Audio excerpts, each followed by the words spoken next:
തമിഴ്നാട്ടിലെ പഴനി മുരുകൻ ക്ഷേത്രം പോലെ തന്നെ കോഴിക്കോടിനുമുണ്ടൊരു പഴനി. വെള്ളിപ്പറമ്പിന് സമീപം ബൈലാടും കുന്നിലാണ് പ്രശസ്തമായ മേൽപ്പഴനി എന്നറിയപ്പെടുന്ന ഈ ക്ഷേത്രം സ്ഥിതി ചെയ്യുന്നത്. ശ്രീ മുരുകനാണ് ഇവിടുത്തെയും പ്രധാനപ്പെട്ട പ്രതിഷ്ഠ. പഴനി മുരുകൻ ക്ഷേത്രത്തിലെ പൂജാവിധികളും ആചാരാനുഷ്ഠാനങ്ങളും തന്നെയാണ് ഇവിടെയും പാലിച്ചു വരുന്നത്. നമുക്ക് കാണാം, ദൈവമേ കൈത്തൊഴാം.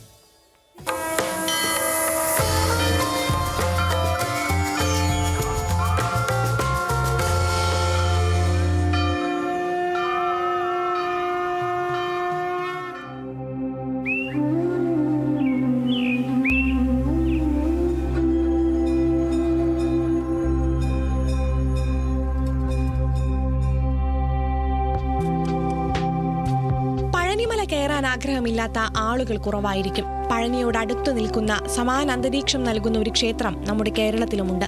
കോഴിക്കോട് നിന്നും ഏകദേശം 10 കിലോമീറ്റർ അകലെയായി വെള്ളിപ്പറമ്പിലാണ് കേരളത്തിന്റെ പഴനി എന്നറിയപ്പെടുന്ന മേൽപ്പഴനി ശ്രീ ജ്ഞാനദണ്ഡായുധപാണി സ്വാമി ക്ഷേത്രം സ്ഥിതി ചെയ്യുന്നത്.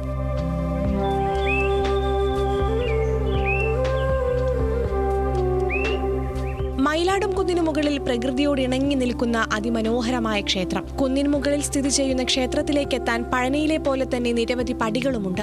മുകളിലെത്തിയാൽ ആരും ഒന്ന് അതിശയിക്കും. കേരളത്തിന്റെ പരമ്പരാഗത ശൈലിയിൽ നിന്നും വ്യത്യസ്തമായി തമിഴ്നാട്ടിലെ ക്ഷേത്രങ്ങളുടെ അതേ രീതിയിലാണ് ഈ ക്ഷേത്രം നിർമ്മിച്ചിരിക്കുന്നത്. ക്ഷേത്രത്തിലെ പ്രധാന ദേവതാ സങ്കല്പമാണ് ശ്രീ മുരുകൻ. ശിവപാർവതിമാർ, നാഗദൈവങ്ങൾ, ഗുളികൻ, ഇടുമ്പൻ സ്വാമി, വീരപ്രതാപ ആഞ്ജനേയ സ്വാമി, മയിലാടും കുന്നിലമ്മ എന്നീ പ്രതിഷ്ഠകളുമുണ്ട്. പഴനിക്ക് സമാനമായ ചുറ്റുപാടും കൊത്തുപണികളുമാണ് ക്ഷേത്രത്തിന്റെ പ്രധാന ആകർഷണം. ശ്രീ ശരവണഭവ മഠം സ്വാമികളാണ് ഈ ക്ഷേത്രം പണി കഴിപ്പിച്ചത്. ഒരുപാട് ആളുകൾ ഈ ക്ഷേത്രത്തെ കുറിച്ച് അറിഞ്ഞിട്ട് പല ദൂര സ്ഥലങ്ങളിൽ നിന്നും ഇവിടെ വരുന്നുണ്ട്. അവരുടെ പ്രയാസങ്ങളും ദുഃഖങ്ങളും ഒക്കെ അകറ്റാൻ പറ്റുന്ന ഒരു ക്ഷേത്രമാണെന്ന് ഞങ്ങളെല്ലാവരും വിശ്വസിക്കുന്നു. 200 സേവാർത്ഥികൾ ഇവിടെ സേവന മനോഭാവത്തിലാണ് ഇവിടെ വർക്ക് ചെയ്യുന്നത്.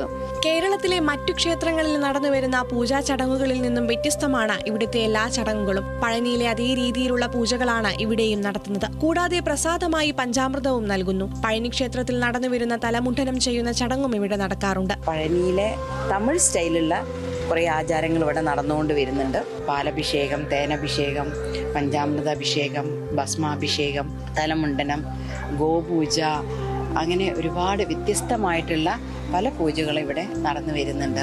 പ്രതിഷ്ഠാദിന മഹോത്സവം, സ്കന്ദഷഷ്ടി, തൈപ്പൂയം, പൊങ്കാല എന്നിവയൊക്കെയാണ് പ്രധാനമായും ക്ഷേത്രത്തിൽ ആഘോഷിക്കാനുള്ളത്.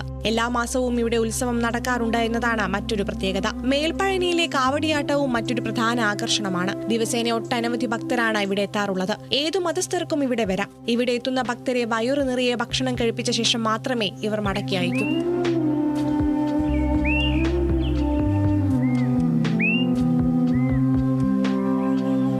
തമിഴ്നാട്ടിലെ ഒരു അമ്പലത്തിൽ പോയാൽ ഉണ്ടാകുന്ന അതേ അനുഭൂതി തന്നെയാണ് കോഴിക്കോട്ടെ ഈ മേൽപ്പഴനിയിലും എത്തിയാൽ നമുക്കുണ്ടാവുക.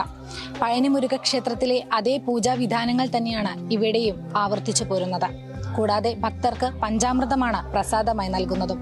പ്രകൃതിയോട് ഇത്രയും അടുത്തു നിൽക്കുന്ന ഈ ക്ഷേത്രത്തിൽ മലയാളികൾ മാത്രമല്ല, ഇതര സംസ്ഥാനത്തുള്ളവരും എത്താറുണ്ട്. സുൽത്താനോടൊപ്പം ദിൽഷ തിലകൻ, ന്യൂസ് മലയാളം, കോഴിക്കോട്.